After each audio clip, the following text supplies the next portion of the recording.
నీ ఆత్మ రక్షించబడిందా?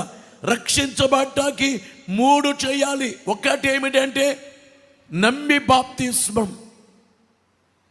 ఎవరైతే యేసు ప్రభుని రక్షకునిగా నమ్మి, నా పాపాల కొరకు సిలువేయబడ్డారని నమ్మి, యేసు నా కొరకు కల్వరి కొండ మీద వ్రేలాడారని నమ్మి బాప్తిస్మాన్ని పొందితే, ఒకటి నమ్మి బాప్తిస్మం. రెండవది ఏమిటంటే మారు మనస్సు పొంది పాప క్షమాపణ నిమిత్తము ప్రతి వాడును యేసుక్రీస్తు నామమున బాప్తిస్మము పొందాలి. ఒకటి నమ్మి బాప్తిస్మం. మొదటిది ఏమిటంటే నమ్మి బాప్తిస్మం. రెండోది ఏమిటంటే మారు మనసు పొంది బాప్తిస్మం. మూడవది ఏమిటంటే ప్రార్థన చేసి బాప్తిస్మం.